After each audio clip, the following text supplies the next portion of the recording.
저희가 앞에 이제 국민의힘 상황은 잠깐 정리를 했는데 이게 진짜 뭔가 대단한 음모가 있지 않고서는 이렇게 무리하지 않을 것이다. 그런 이제 불안감이 있단 말이죠. 여기에 대해서 우리 최고위원님이 어떻게 지금 대응을 하고 계시는지 부탁을 좀 드리겠습니다. 저 경호 테러 관련한 말씀이죠. 그 걱정을 사실 많이 하고 있습니다. 예. 네. 저희가 이제 선거 기간 중에 뭐 다양한 SNS나 문자가 많이 오는데 사실 문자를 잘 보지 못할 정도로 제 핸드폰에 문자가 하루에 한 1000통 이상 오는 것 같아요. 근데 그 중에 가장 최근 한 일주일 사이에 한 90% 이상은 경호 관련 문자입니다. 아주 구체적으로 말씀드리면 후보님 유세 좀 하지 못하게 해주세요.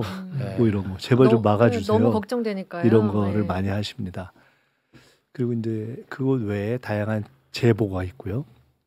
그래서 그 첫째는 원천적으로 이 후보의 노출 시간을 줄이는 방식으로 또 대중 접촉을 줄이는 방식으로 유세 기획 자체를 온 오프를 일종의 하이브리드로 조금 바꾸는 걸 지금 방향을 그렇게 잡고 있고요. 그래요? 실제로요? 네, 그렇게 잡고 있고 현장에 유세에 올라가시더라도 노출되는 시간과 동선을 최소화하는 쪽으로 지금 바꾸고 있고 그리고 경찰을 중심으로 한 공식 경호와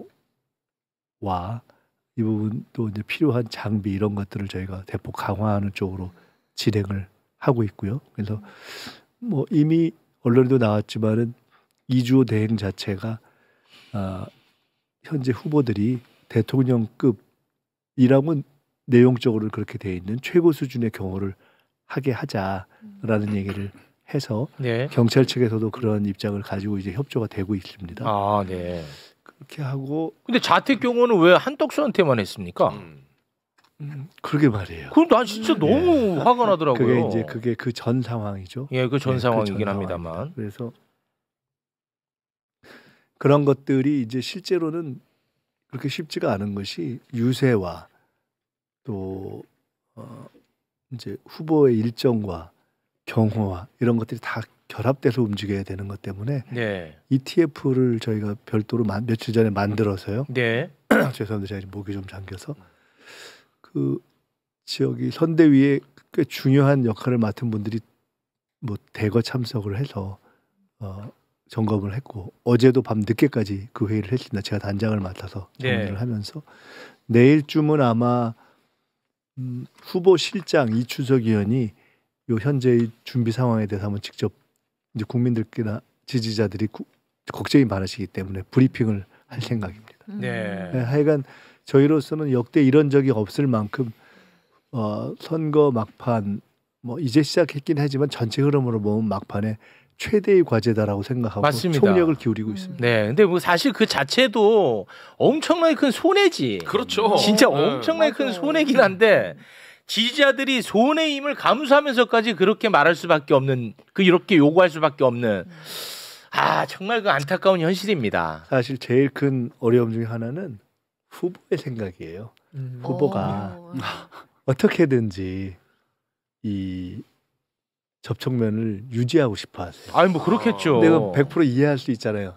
저는 가끔 이제 이런 생각을 하는데 과거에 정권 교체가 되거나 이제 우리가 대선 승리할 때 보면 예를 들어 제가 김대중 대통령 때 그런 생각을 했는데 김대중 대통령께서 대통령 당선이 뭐 목전에 있었으니까 제가 마지막 날 유세 사회를 제가 봤었거든요.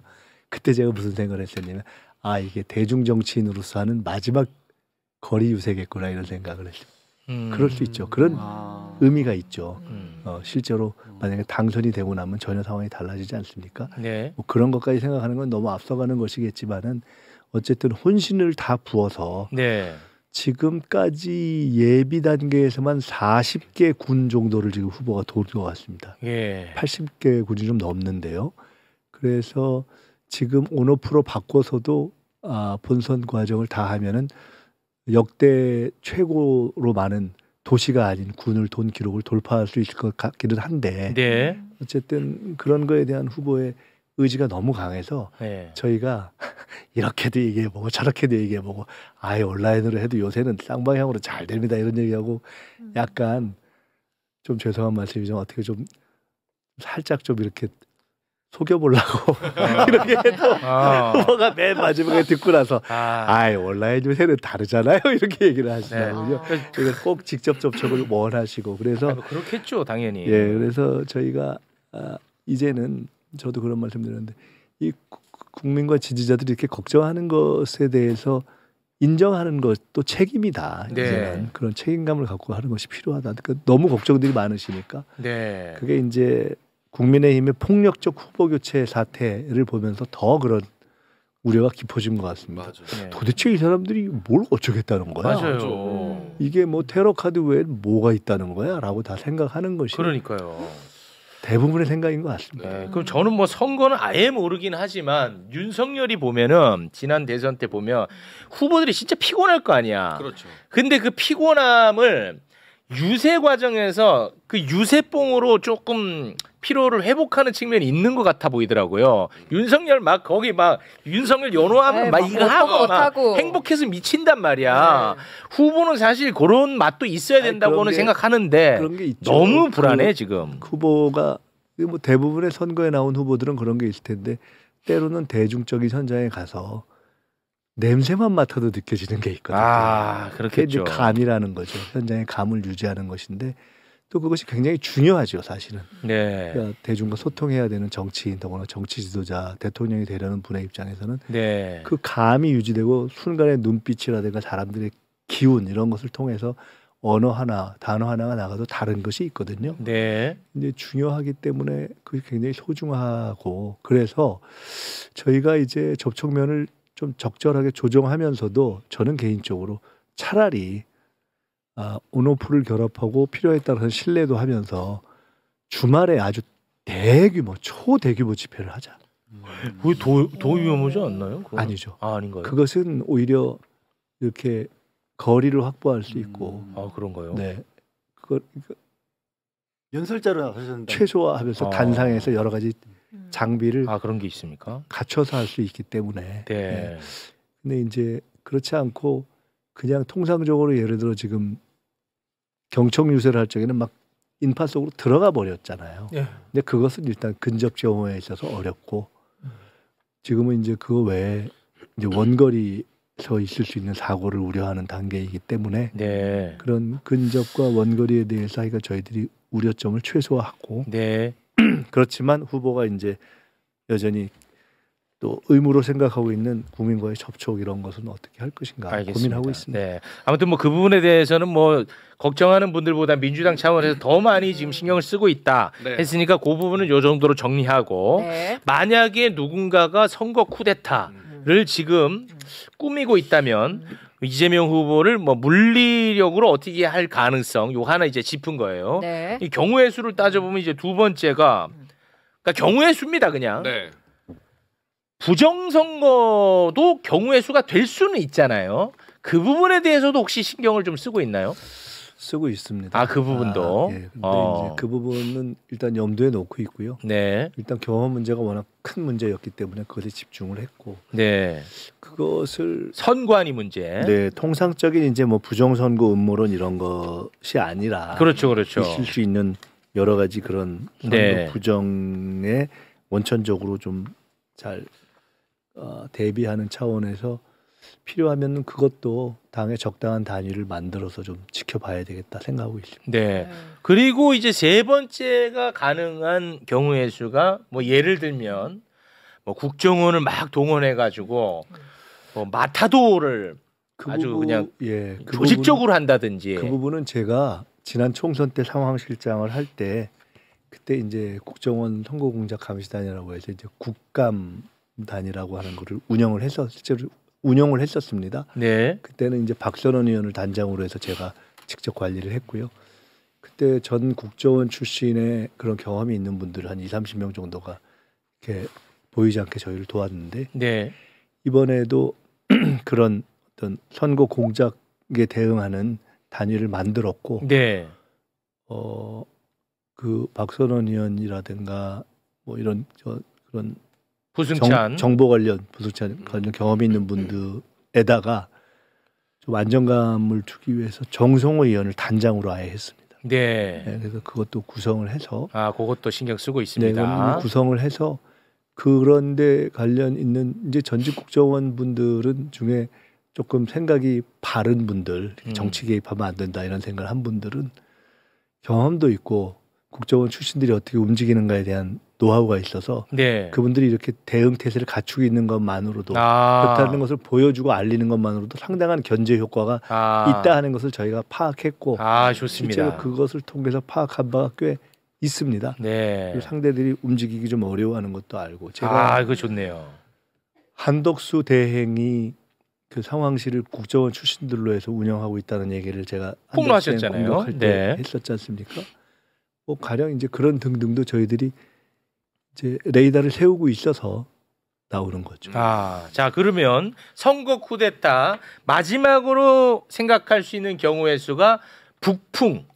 요것도 이제 가능하다고 보거든요. 경우의 수로. 그것도 신경을 당연히 쓰고 계시겠죠. 북풍. 네, 그런데 이제 그렇습니다. 당연히 그건 뭐 종합적으로 보고 있는 것인데 다만 북풍은 그것을 이제 가동시킬 주체가 상당한 영향력과 실체를 갖고 존재해야 하는 것인데 물론 남아있는 여러 가지 잔존 세력이 있을 수는 있으나 그 부분에 대해서는 적어도 현재 군의 지휘부는 12.3 내란 이후에 비교적 그런 어떤 우려를 없애고 오해의 소지가 없도록 노력을 해왔다 이렇게 보고 있어서 그 다른 어떤 그 쿠데타에 동원됐는데 현재 그 실체가 드러나지 않는 혹시 숨어 있을 수 있는 그 세력에 의해서 어떻게 되는지에 대해서도 저희들이 이렇게 정보도 수집하면서 보고는 있고요. 근데 언제 이재명 후보께서 그런 말씀 한번 하신 거 기억을 하실지 모르겠는데 오물풍선하고 그다음에 무인기 저쪽 이쪽에서 보내는 풍선 전단 대북전단. 대북전단 이쪽에서 대북전단 보내고 저쪽에서 오물풍선 뭐 보내는 그게 한참 시끄러웠는데 윤석열 계엄하고 파면한 이후로 그 소식이 싹 죽었잖아요. 네, 맞네요. 그러네요. 북한이 눈치가 빨라요. 아니 윤석열의 존재가 전혀 안보에 도움이 안 됐다 하는 것을 입증하는 거죠. 맞습니다. 그러니까 윤석열이 없는 것만으로도 남북 간에 굳이 핫라인을 설치할 필요 없이 이런 소소한 어떤 더 큰 문제로 비화할 수 있는 이런 갈등이 일단 잠복해 버린 겁니다. 그래서 어느새 잊으셨겠지만은 윤석열의 12월 3일 계엄 쿠데타의 밤 이후로 늘 마음이 졸이는 날을 지냈지만은 적어도 대북 전단과 오물풍선은 사라진 걸 아마 잊고 계셨을 것이다. 그 뉴스가 그러니까 그게 싹 사라졌네. 김정은 이상한 생각하면 안 돼. 소통하는 겁니다. 소통. 소통. 네, 알겠습니다. 국가보안법인데 소통하면? 아니 가르치는 거야. 내가 혼내는 거야. 꾸짖는 거. 꾸짖는 거야. 김정은 나보다 어린 걸로 알고 있는데 살 빼. 그쪽 좀 젊을 때 모습 같이 갑자기 보이시네. 제가요. 네, 고맙습니다. 아무튼 많은 분들이 좀 우려하고 있는 이 선거 쿠데타 이 부분에 대해서 지금 뭐 아주 그냥 다방면으로 신경을 쓰고 있다라는 거. 요게 세상에 알려지는 것만으로도 이상한 짓을 하려는 움직임이 좀 위축될 것이다. 여기까지만 저희가 다루도록 하겠습니다. 혹시 그 열 많고 화 많은 우리 교수님 뭐 민원 넣을 거 좀 있습니까? 아니 뭐 잘하고 계시죠. 요 정도면 됐죠. 예방 효과가 아주 탁월하다라는 생각을 가지고 있습니다. 오, 칭찬도 하시네요. 잘하는 건 칭찬해요. 알겠습니다. 자, 의원님 이제 가셔도 좋은데 끝으로 하실 말씀 있으십니까? 이런 여러 가지 우려나 이런 것들이 결국은 하루 빨리 정권 교체를 했으면 좋겠다. 다른 사고 없이 이런 어떤 비원이라는 걸 너무 저희가 잘 압니다. 그래서 책임감을 가지고 실수 없도록 마지막까지 절박한 마음으로 하겠습니다. 김민석 최고위원이었습니다. 대단히 고맙습니다. 감사합니다. 고맙습니다. 자, 그럼 지금